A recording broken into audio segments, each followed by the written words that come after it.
we're back for yet another crappy attempt at explaining my sewing process. So, because I'm kind of lazy when it comes to sewing, and I did this whole dress when I had COVID like 3 months ago, and it's time to get it done. Anyway, so basically what I'm doing here is I am just going to measure my shoulder length, my waist length, just kind of all my lengths in general. I didn't really have a good explanation of this because it's really going to depend on your body size, and probably nobody will ever recreate this, but that's okay.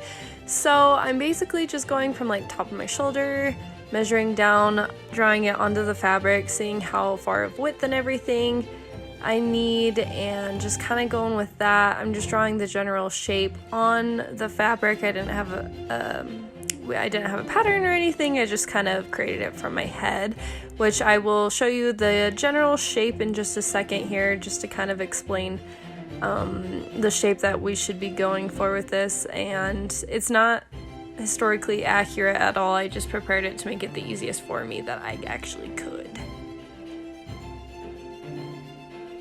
So here is the explanation of kind of what I did, the general shapes. We've got the armpit, the back, the front. The front has 2 pieces, the back is just 1, and there's the armpit to make it a little bit more fitting for your arm, which will also just kind of depend on how, I guess, wide your arms are. And so yeah, here's the general shape overall of what we were going for. And again, I'm not really the best at explaining what I'm doing, but basically I cut out all those pieces from the pattern that I had just shown you, that I kind of drew from the lining fabric onto my actual fabric. So we had 2 pieces of everything, and I sewed them together, and then I went and sewed the lining to the top fabric inside out so I could flip it over and not have uncomfortable seams, since this is more of a form-fitting dress. And I just sewed those pieces together, so you can see here that I'm sewing the lining to the top portion of this dress, and it's kind of hard to see, so I just thought I'd explain it.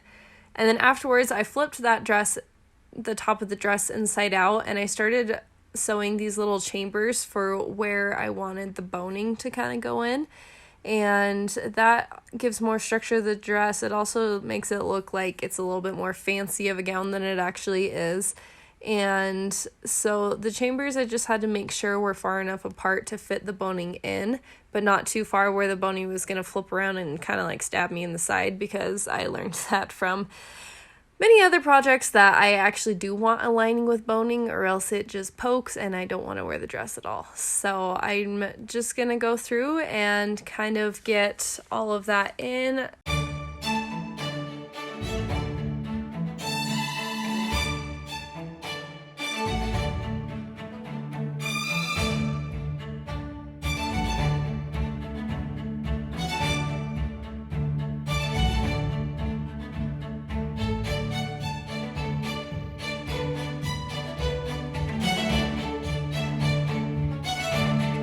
And there were several places where I put the where the boning was placed, and I'll show that to you here.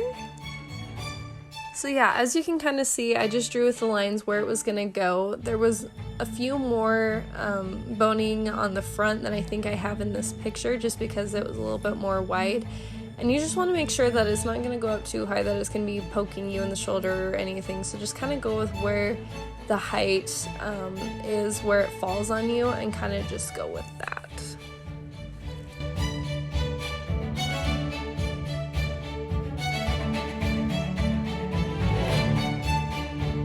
Next, I was just laying out my fabric to take some arm measurements, kind of see how long of a sleeve I would need to do. Since the top bodice portion was finished, I wanted to get a good sleeve shape. So here, you can't actually see me cutting it out because apparently I didn't record this part. But basically, I just take the sleeve, and I'll show you the general sleeve shape in just a second here. But basically, I'm just going to take the sleeve length and everything. I'm going to pin it inside out in the little armholes that were left over on the top, and kind of place it there. And any extra, I made sure to have a little bit more extra space so that I wouldn't have to try and add later, and I can always take it in with just kind of ruffling the sleeves at the top. And so that's what I did here. You'll kind of see me just going along. I started with the inner part closer to the armpit, to kind of work with that area, and then the closer I got to the top of the sleeve, the more I could kind of do the ruffles to take the sleeve in a little bit more to fit with the top. And so that's kind of what I'm doing here. You'll see in just a second that I had a little bit extra space and I just kind of ruffled it in. It's a very rough take in, but that's kind of what we were working with at the time. So here you're going to see just kind of the overall shape of what the sleeve is going to be. It is a little bit wider at the shoulder part, kind of thins out to fit my arm a little bit better. And I folded it in half so I wouldn't have to do 2 seams, and it had a nice clear shape on the top. And then I cut out 2 of these because obviously we have 2 sleeves, but you can kind of see that the sleeve shape isn't as general as you would expect. It does kind of taper in at the arm, and like I said, make your sleeves a little bit bigger because it's easier to take it in than it is to have to just reuse more material to redo the sleeve or figure out some complicated way to expand the sleeves. So that's just kind of my pro tip with doing sleeves.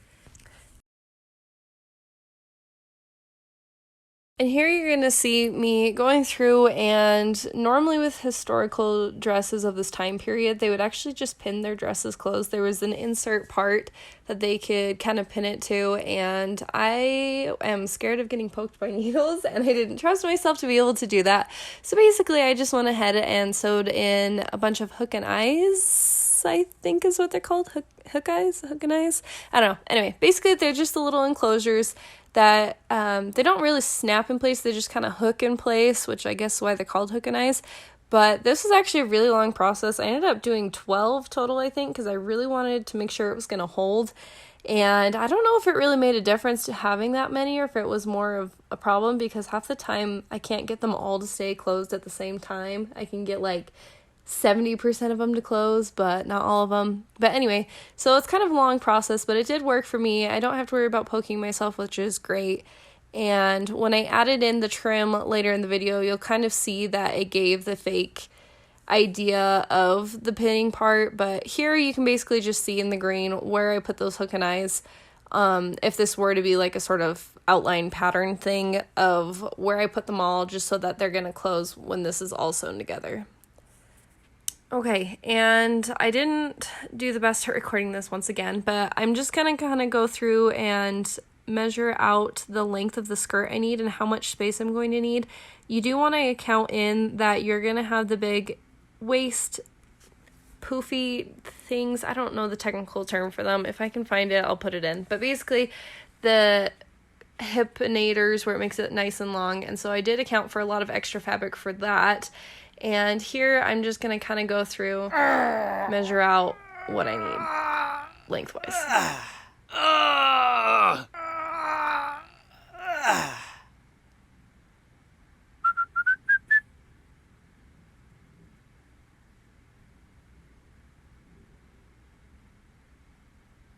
Okay, and then I just went ahead and I started cutting out the length and the width of the skirt I was going to need.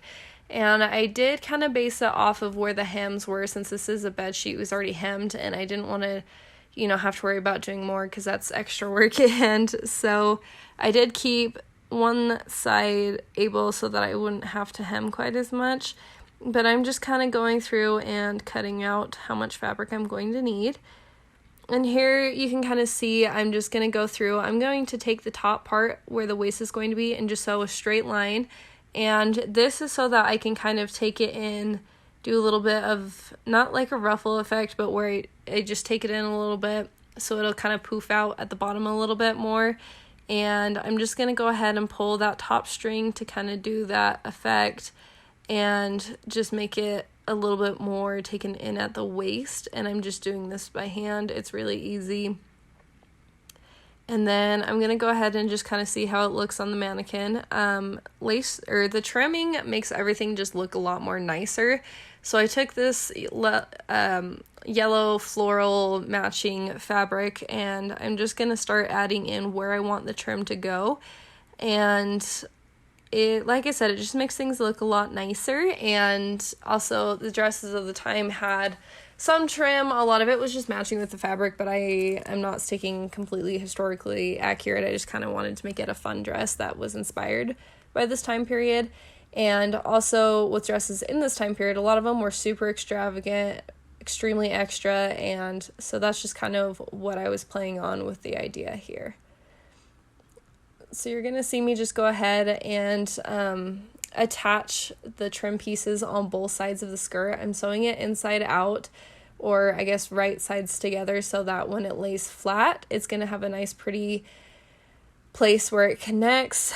And I'm going to do this with the other side as well. And when you go ahead and sew this on, just make sure it's as straight as it can be, because the fabric, if you're not careful when you're cutting it out, will kind of sometimes flow in weird ways, and it's not going to lay flat and it's going to turn inside out. And I had that problem a couple of times, but once you kind of sew it in the right way, it's going to stay closed. And then also once you attach it to the top bodice, it's going to stay a lot better. Please ignore my horrible voice from being sick, but we're going to attach this bottom skirt onto the bodice part up there, and we're just going to hand sew that together because my sewing machine has issues. Okay, and then this is actually apparently the last video I took of making this dress. So all I did is I just took thin strips of fabric, ruffled them into the sewing machine, and then here I'm just kind of placing a bunch of trim where I wanted it to go. I did this all over the dress, so I started with the front, and I did end up trimming down the ruffles here a little bit because I thought it was kind of distracting.